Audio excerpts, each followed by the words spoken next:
তিনিচুকীয়া জিলাৰ ডিব্ৰু-চৈখোৱা ৰাষ্ট্ৰীয় উদ্যানৰ সংৰক্ষণৰ লগত জড়িত জন্মলগ্নৰ পৰা জড়িত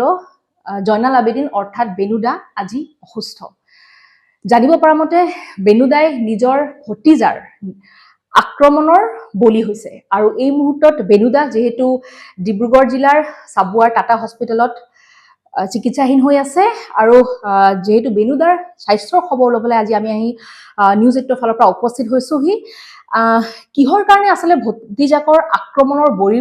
বলি হ'বলগীয়া হ'ল বেনুদা অৰ্থাৎ জয়নাল আবেদিন, সেয়া আমি বেনুদাৰ মুখৰ পৰা জানিবলৈ যত্ন কৰিম। যিহেতু আজি প্ৰায় 40 বছৰতকৈ অধিক দিন ধৰি বেনুদা কিন্তু ডিব্ৰু-চৈখোৱা ৰাষ্ট্ৰীয় উদ্যানৰ যি সংৰক্ষণৰ কাম তেওঁ কৰি আহিছে, লগতে বিভিন্ন যি সমাজৰ যি কামৰ লগত বেনুদা জড়িত, তাৰ লগতে যি নিচাযুক্ত অভিযানো ইতিমধ্যে বেনুদাই কিন্তু চলাই গৈছে। সমাজক সকলো সময়ত আচলতে এক বাৰ্তা দিব চেষ্টা কৰিছে, যেহেতু সকলোৱে যাতে আচলতে মিলিজুলি কেনেদৰে ডিব্ৰু-চৈখোৱা ৰাষ্ট্ৰীয় উদ্যানখনৰ সংৰক্ষণৰ কাম কৰিব পাৰে, সেয়াও কিন্তু এটা সুকীয়া তেওঁৰ পৰিচয় বা তেওঁ তাৰ প্ৰতি লক্ষ্য ৰাখিও কিন্তু বিভিন্ন ধৰণৰ কাৰ্যসূচী আমি হাতত লোৱা দেখিবলৈ পোৱা যায়। আৰু আজি যিহেতু বেনুদা অসুস্থ, তাৰ বাবে আমি বেনুদা খবৰ ল'বলৈ আহিছো। আমি পোনে পোনে বেনুদাৰ ওচৰলৈ যাম। বেনুদা, আজি আপুনি অসুস্থ, এতিয়া আপোনাৰ গা কেনেকুৱা? মানে গাটো এনে খুব বেয়াই হৈ আছে, খুব ডিটেৰিয়েট কৰিছে গাটো, কিন্তু তথাপিও মই আজি কিছুদিনৰ পৰা তিনিচুকীয়াৰ ওম শান্তিৰ তেওঁলোকৰ এটা নচামুক্তি অভিযান ভান এখন আহিছিল। সেই ভানখন মই তিনিচুকীয়া জিলাৰ অতিৰিক্ত উপায়ুক্ত সুশান্ত দত্ত আৰু মই ফ্লেগ অফ কৰি অপেন কৰিছিলোঁ। তো সেইমতে আমি কেতিয়াবা কিছুমান কাম কৰি থৈ যাওঁ, এই সৰু ল'ৰা ছোৱালীবোৰে গুটকা চিখৰ খাই সেইবিলাক বন্ধ কৰাৰ কাৰণে বা হেৰি কৰাৰ কাৰণে। তো মোৰ কাষতে থাকে মোৰ ভাগিন ল'ৰা, সি প্ৰায় এইবিলাক বিক্ৰী কৰি থাকে। নিশ্চয় এই ঘটনাটো আমি আপোনাৰ জানিব বিচাৰিম যে কিহৰ কাৰণে আচলতে আপোনাৰ আক্ৰমণটো কৰিলে। হয়, এইটো বিক্ৰী কৰি থাকে, কিন্তু মই একো নকওঁ, মানে সি বহুত উগ্ৰ, বহুত কিবা, সেইকাৰণে মই একো নকওঁ। কিন্তু ৰিচেণ্ট আজি অলপ দিন আগত ADRE কিবা পৰীক্ষা হোৱাৰ কাৰণে চাৰিওফালে ৱাল লগাই দিলে। সেই ৱালটো লগাই দিয়াৰ পিছত মই আৰু তাৰ বেছি শত্ৰুতা আমি কৰা যেন অনুভৱ হ'ল মোৰ। আৰু সেইদিনাখন ছেইম টাইমত গধূলি সময়ত 7-8টা ল'ৰা আমাৰ গেটৰ সন্মুখত চিগাৰেট খাই আছিল। তো মোৰ ৱাইফ গৈ কিনে ক'লে, তোমালোকে চিগাৰেট খাই আছা কেলে, চিগাৰেটটো তোমালোকে দূৰত গৈ খোৱা। তো সি ক'লে যে নহয়, ইয়াতে খাব, কেলে নাখাব, অলপ শ্লেং লেংগুৱেজ ইউজ কৰি। তাই আহি মোক ঘৰত ক'লে, তাৰপিছত মই গৈ ল'ৰাকেইটাক খেদিব ল'লোঁ অলপ। তেতিয়াও সি একে ছেইম কণ্ডিশ্যন কৰিলে, যে কৰি লৈ কিনে হেৰি মোক অলপ ঢকা ঠেলা দিয়াৰ পিছত মই ভৰিটোত দুটামান দুখ পালোঁ। দুখ পাই মোৰ ভৰিৰ তলত এটা মনচা এনেকৈ লাগিলে, য'ৰ পৰা হয়তো মোৰ ভৰিৰ এডোখৰ কাটিব লাগিব পৰা হ'ব, এনেকুৱা এটা অৱস্থালৈ মই হ'ল। কিন্তু মোৰ বয়স এতিয়া 28 নহয়, 59, আৰু 59ৰ ভিতৰত মোৰ আৰু 14 দিন বাকী আছে মোৰ 60 years পুৰা হ'লে, ছিনিয়ৰ চিটিজেন হ'বলৈ। তো সেই ছিনিয়ৰ চিটিজেন হোৱাৰ এইটো এটা প্ৰথম এৱাৰ্ড পালোঁ যেন মোৰ ফিল হৈছে, যে যিটো মোৰ জন্মৰ পৰা আজিলৈকে মোৰ কোনো মানুহৰ লগত এনেকৈ হোৱা নাইকিয়া, কোনো মানুহৰ লগত কোনো মোৰ ডিছপুট নাই, কোনো সংঘাত নাই, একো নাই। যিহেতু এটা কথা জানিব বিচাৰিম, আপুনি যিহেতু প্ৰকৃতিৰ লগত আজি প্ৰায় 40টা বছৰ ধৰি জড়িত হৈ আছে, আপুনি যিহেতু ডিব্ৰু-চৈখোৱা ৰাষ্ট্ৰীয় উদ্যানত যদি কোনোবা আহে তেনেহ'লে অতি পৰিচিত এটা নাম যে জয়নাল আবেদিন অৰ্থাৎ বেনুদাক লগ কৰিবলৈ আচলতে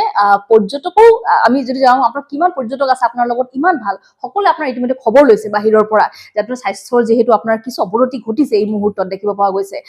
তো এটা কথা জানিব বিচাৰিম যে এই যে আপোনাৰ যিটো নিজৰ ভতিজাৰ আক্ৰমণ আপুনি বলিবলগীয়া হৈছে, কিবা আক্ষেপ আছিলে নেকি বা তাৰ কাৰণ তুমি জানিব বিচাৰিম? মানে আক্ষেপ অন্য একো নাই। আক্ষেপ হ'ল এইটোৱেই যে মই অলপ কেতিয়াবা এইবিলাকৰ কাৰণে অলপ অবজেকশ্যন কৰোঁ, সেইটোৱেই আক্ষেপ, অন্য কথা নাই। হয়, আৰু এটা কথা জানিব বিচাৰিম, যিহেতু আপোনাৰ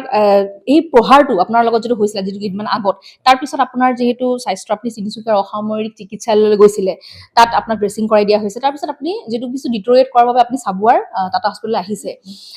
প্ৰথম দিনাখন এতিয়া কেনেকুৱা পাইছে আপোনাৰ হস্পিটেলৰ যিটো কৰ্তৃপক্ষ আপোনাক চোৱা চিতা কৰিছে, সেইখিনি প্ৰথম দিনাখনতো ভৰিত আৰু এইটো দুখ পালোঁ বুলি ভাবি আছিলোঁ। মই তেনেকৈ ডক্টৰ মৃদুল গগৈ চিভিল হস্পিটেলৰ ছুপাৰিণ্টেণ্ডেণ্ট, তেওঁ নিজে আহি কিনে মোক চাই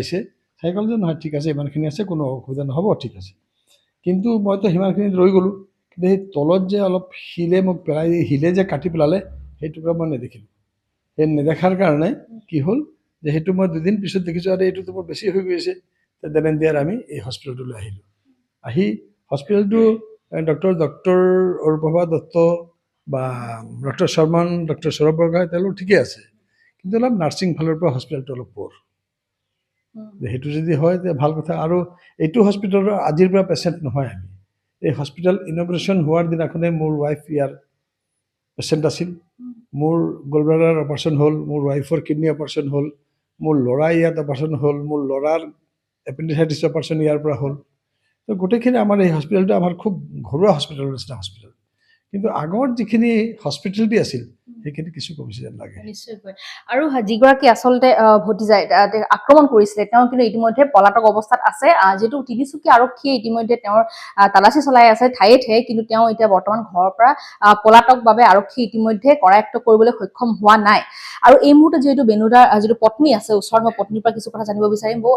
আপোনাৰ ওচৰলৈ আহিছো যিহেতু এই ধৰণৰ ৰাতিৰ ঘটনাটো আপোনাৰ লগত প্ৰথম হৈছিলে তাৰপিছত বেনুদাক আক্ৰমণ কৰা হৈছে তেওঁ মানে আজি 1.5 বছৰ হৈছে কিডনি ট্ৰান্সপ্লেণ্ট কৰা পেচেণ্ট তাক বহুত সাৱধান লাগিলে কিন্তু ল'ৰাকেইটাক মই একো কোৱা নাই খালি কৈছোঁ চাই একদম সৰু সৰু যিহেতু কৈছোঁ কাৰণ একদম সৰু তেওঁলোকে নিচা কৰি আছিলে বিল' 15 ইয়াৰ্ছৰ ল'ৰাবিলাক শিখৰ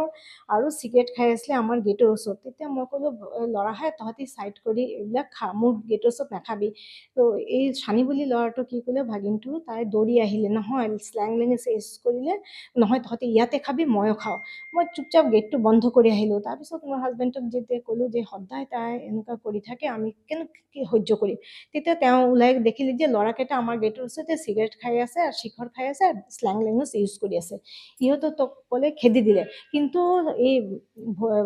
ভাগিনটো কি কৰিলে তাক ৰখি আহিলে মাৰিব ধৰিলে মোকো ঘুচি কেইটামান মাৰিলে তাক পেলাই দিলে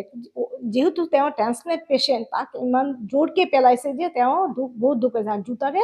ভৰিত মাৰি দিলে এইটো পিছতে গম পালোঁ যেতিয়া ভৰিটো ইনফেকশ্যন হৈ গ'ল আঁঠুত দেখালে তাৰপিছত আমি গুজান আই চিত জনালোঁ আই চিত লৈ আমি তিনিচুকীয়াত গ'লোঁ চিভিলত দেখালোঁ মোৰ এইটোৱে দুখ লাগিছে আই চিও কোনো একশ্যনটো লোৱা নাছিলে আজিলৈকে ল'ৰাটোক কোনো মানে ধৰিব নোৱাৰিলে কিবা একশ্যন নহয় লগে লগে আমি FIR দৰ্জ কৰিছিলোঁ কিন্তু এতিয়ালৈকে আমি কোনো ফল পোৱা নাই এফআইআৰটো আপোনালোকে এটেম্প টু মাৰ্ডাৰ দিছিলোঁ কাৰণ তেওঁ কৈছে আমাক মাৰি পেলাব বুলি আৰু তাৰ ঘৈণীয়েকে সদায় ঘৰৰ পৰা কাজিয়া কৰি থাকে যে তাৰ জোৰ ছোৱালী থাৰ্মেলৰ পৰা মানুহ আনি আমাক মাৰিব সদায় আমাৰ ওপৰত এইটো অত্যাচাৰ চলি থাকে হয় এই মুহূৰ্তত যিহেতু বেনুদাৰ ওচৰলৈ আমি আহিছোঁ আচলতে খবৰ ল'বলৈ নিউজ 18 ফালৰ পৰা আৰু বেনুদাৰ যিহেতু স্বাস্থ্যৰ যি কথা আমি খবৰ ল'লোঁ আচলতে বেনুদাক ইতিমধ্যে চাবুৱাৰ যি টাটা হস্পিটেলত যিটো চিকিৎসাহীন হৈ আছে কিন্তু ইয়াৰ পৰা পোনে পোনে ডিব্ৰুগড়লৈ যিহেতু বেনুদাক লৈ যোৱা হ'ব আৰু যিটো পৰৱৰ্তী যি চিকিৎসা সেয়া কিন্তু ডিব্ৰুগড়ত অব্যাহত থাকিব বুলি ইতিমধ্যে জানিব পৰা গৈছে আৰু বেনুদা যিটো অতি পৰিচিত এটা নাম জয়নাল আবেদিন যিটো সকলোৰে পৰিচিত এটা নাম যে তিনিচুকীয়া ডিব্ৰু-চৈখোৱা ৰাষ্ট্ৰীয় উদ্যানৰ যি সংৰক্ষণ যি প্ৰকৃতি প্ৰেমী আচলতে বেনুদা আজি অসুস্থ আৰু তাৰ বাবে আজি আমি খবৰ ল'বলৈ আহিছিলোঁ আৰু ইতিমধ্যে যিহেতু বেনুদাক যিটো ডিব্ৰুগড় ব্যক্তিগত নাৰ্ছিং হোমলৈ ইতিমধ্যে চিকিৎসালয়লৈ লৈ যোৱা হ'ব আৰু তাৰ পৰিৱৰ্তে আমি নিউজ 18 দৰ্শকক আচলতে দেখুৱাইছোঁ আচলতে সিদিনাখনৰ নিশা কি ঘটনা হৈছিলে আচলতে বেনুদাৰ লগত যাৰ বাবে বেনুদা আজি চাবুৱাৰ যি টাটা হস্পিটেলত চিকিৎসাহীন হ'বলগীয়া হৈছে কিন্তু আনফালে যিজন অভিযুক্ত আচলতে নিজৰ ভতিজা বুলি জানিব পৰা গৈছে তেওঁ কিন্তু ইতিমধ্যে পলাতক হৈ আছে আৰু তিনিচুকীয়া পুলিচে যিহেতু ইতিমধ্যে তালাচী অভিযান চলাই আছে যিকোনো মুহূৰ্ততে সেইজন যি অভিযুক্ত ইতিমধ্যে আটক হ'ব পাৰে আপুনি বিচৰা বাতৰি পাব কেৱল নিউজ 18 এপত নিউজ 18 এপ ডাউনলোড কৰিবলৈ স্কেন কৰক এই QR কোড গুগল প্লে ষ্টৰতো পাব এই নিউজ 18 এপ